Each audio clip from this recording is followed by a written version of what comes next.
Crochet said his first start in college, he went 8 innings. That's right, he wanted to And he get said, back. I haven't been able to sniff it since. Well, he went 8 innings. And Nays was telling me, these metrics right here, these numbers, look at where his ranks are, and this is what front office is looking for, DeRosa. And that is why the Red Sox gave him, without the huge body of work, 6-year, almost $180 million. Yeah, Robert, I want to take people inside the difference between facing like a 3-4-5 guy and an absolute like elite monster. And when they're on their game, the Wheelers, we saw it last night, Wheeler, when DeGrom's on his game, Chris Sale, Blake Snell, the guys with elite stuff down your throat. Why do they present so much tougher than the rest? First off, this is a mountain of a man. 6'6", 6'7". So the average big league pitcher is probably sitting in that 6'2", 6'3". So you're getting a different look, number one. I want to dive into this, do some low homes, and take you inside how hard it is to hit someone like this when he's on his game. So can we, real quick? I want to show him at the mound. Pause this. The amount of space he takes up, this is what hitters are looking at. He's a guy who stands all the way on the third base side of the rubber. So for a right-hander, he's going to present almost in your kind of hip pocket. You would prefer him to be on the first base side, so present like you would have a little bit more time. Now go through his windup and pause it at foot contact. Right there. So now he has gone from the third base side of the rubber, and now he's almost given you this crossfire where he's setting his foot down on the first base side of the mound with kind of a low 3/4. So there's so much to take in. He is covering up so much space that you can't put him in a window and find exactly where he's coming out of. In today's game, behind the scenes, they have this traject machine where you can go in and actually take BP off Garrett Crochet to kind of help out the hitters. So keep it moving. So he's got elite fastball metrics because of the crazy extension and crazy size. So this is the presentation to a left-hander. Run that back for me real quick. He's got the high leg kick. He's got the slide step out of the stretch. He's covering a lot of ground, not showing you the ball behind his back, and then he has 98 in the tank. So it's just a lot to take in. And as a right-handed hitter, there's two types of right-handed hitters, right? We had Chris Young out here a couple of days ago, and we talked about this. There's two plans of attack to take on a monster like this. Pause it. So for a guy like myself, who like to work the ball up the middle the other way, I know when I'm facing Garrett Crochet, he's standing on the third base side of the rubber. He is 70 to 80% fastball cutter. Everything's hot coming in on me. So I have to draw a line in my mind for a guy who works it up the middle. I have to draw a line from the inside of home plate, the black of home plate, out to the mound and kind of present that visual or that lane where if the ball is going to cross that line, I know it's a ball, or if it's going to fight to stay there, I probably got to pull the trigger on it. If you're working that way. If you're a guy that closes the screen door and's a pull guy, then you got to beat him to the spot. And with 98 and a cutter, that's hard to do. So I just wanted to show you what hitters are looking at and kind of that visual to find a baseball. Run this.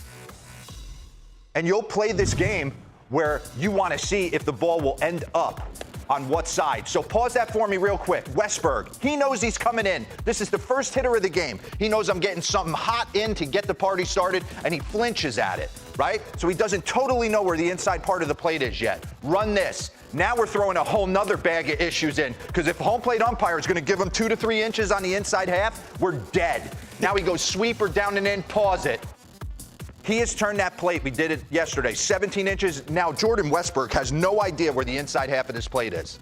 He's up under his feet. He's getting called strikes. So if he throws him anything away, he's going to give up on it because it looks a foot outside. And that's exactly what he does. He doesn't even execute this pitch. Boom. Strike 3. So pause this and bring up the heat maps. Just want to show you what the hitters look at going into games.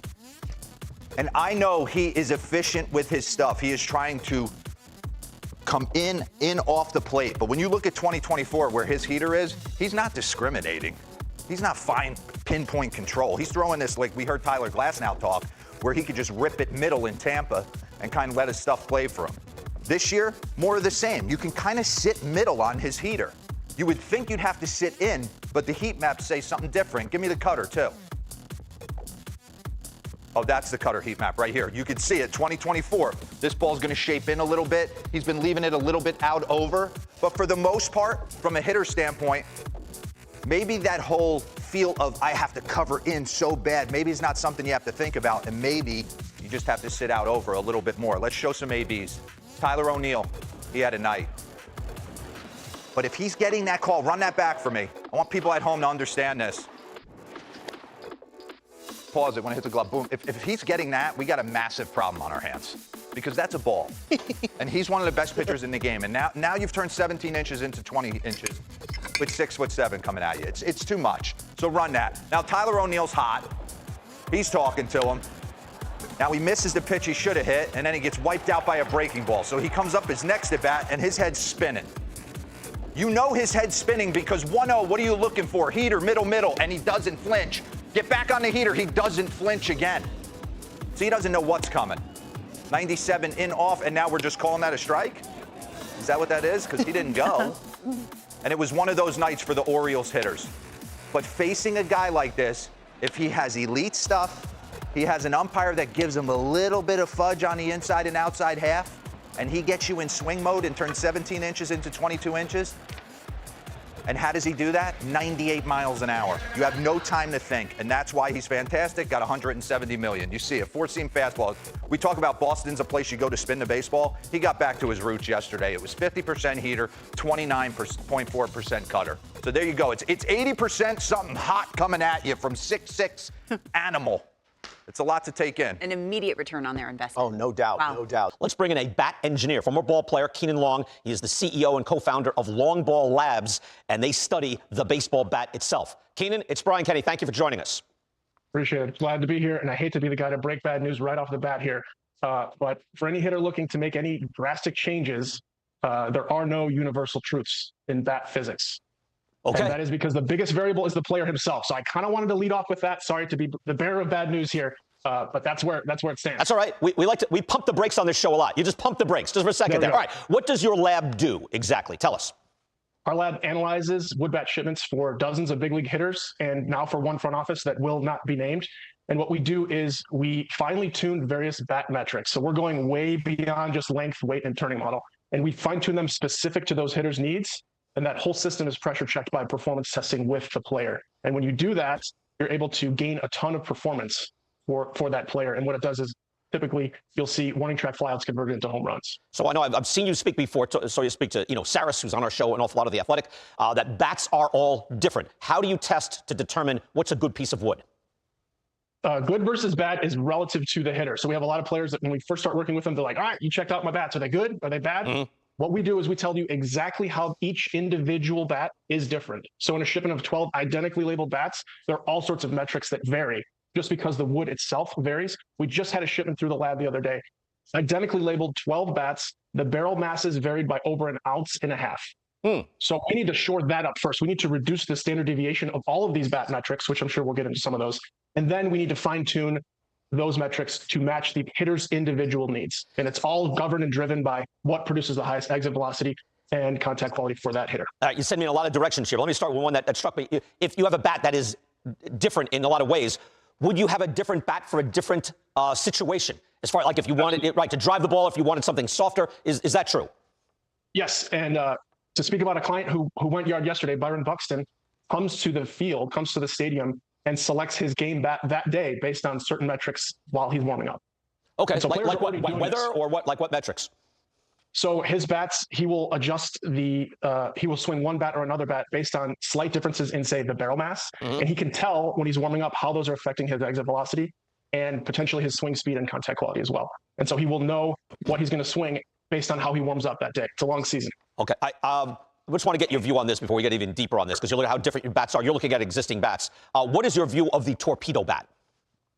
I think that it's really important. I keep hearing this same fallacy be sort of shared widely. And the fallacy that I'm hearing is that the mass at the end of the barrel, let's use a bat, the mass at the end of the barrel is not productive in the collision with the ball, and therefore the mass shouldn't be there. And that this universal claim that it's good to take away mass from the barrel end of the bat. So I want to be clear that that is not true in the physics. The physics of the bat-ball collision in that 1 millisecond when the bat and ball are touching is governed by the conservation of linear momentum. And the mass at the end of the barrel contributes to that equation even more so than the mass over here. So even though the ball may not be touching if you're hitting at the perfect spot on the bat, even though the ball's not touching over here, this mass is having a huge effect in the collision. So reducing barrel mass could help some hitters. And we've done that with our clients where we reduce the barrel mass in a number of other ways that you can change the bat design, like hup depth. There's a few of them. Well, that's conventional thinking, the right through. I was reading about Stan Musial, like I was shaving down the handle of the bat, creating more of a sledgehammer, right? We're talking about that's what you've talked about, sledgehammer versus broom handle. So what's your view on that? I don't know what's better, what's worse, what works. The best way to approach it is start with the player and get as sledgehammery as you can before swing speed and contact quality start to diminish. And you back off a little bit, and then the players optimize from there. From the player's perspective, they see the exit velocities and they see what's happening up on the board, and they can optimize that way. We're looking at many different metrics on the bat to determine how to optimize for the player. As Eno had said, the players can optimize themselves empirically, and they have for decades. This is just taking it a step further to gain that extra 8 to 18 feet of batted ball distance. Okay, Keenan, stand by for a second. Ron Darling is here. You know Ronnie from Mets broadcast, longtime Major League player. I wanted him to listen in and ask a question here as well. Go ahead, Ronnie. Well, Keenan, I find all of this so fascinating. But you've talked a lot about the bat mass, what the player wants, what he's comfortable with. Do you think there'll ever come a time with specialization that a Byron Buxton will have a bag of bats, and one will be for Skeens, one will be for Wheeler, one will be for Blake Snell, all designed to optimize facing those talented pitchers? Yes, absolutely. Jed Lowry was one of our first clients, and he was doing that during his playing days. I like to say he had a lineup of the bats he was going to use for the pitchers he was going to face, similar to how a manager is creating their lineup based on various strategic, factors. So that's happening. It's happening right now. Keenan, one last thing here, because we're out of time, but what's the next big thing? Then what's the thing that's next that will say, whoa, this is making a difference in the game, a la the torpedo bat? I think the next big thing is when you order bats, just length, weight, and turning model, that's not enough. I think we're going to see players starting to understand their exact balance point. They're going to know, hey, I hit best when the center of percussion is exactly 5.5 inches from the end of the barrel. And my bats that I just received, it's not in that location. So what changes do we need to make on the next bat order? We're going to see the players adopt this new advanced bat data the same way we've seen the pitchers years earlier adopt the data, the advanced data, and have great success and, tipping the scales of power in baseball. We need to tip them back with this advanced bat data. Excellent. I know we're just scratching the surface, but I wanted to get you in here and get in this while everyone's thinking about the bat and how big of a difference it really makes. That's Keenan Long. Again, long ball bats. Keenan, great speaking with you. We'll do it again. Thank you so much.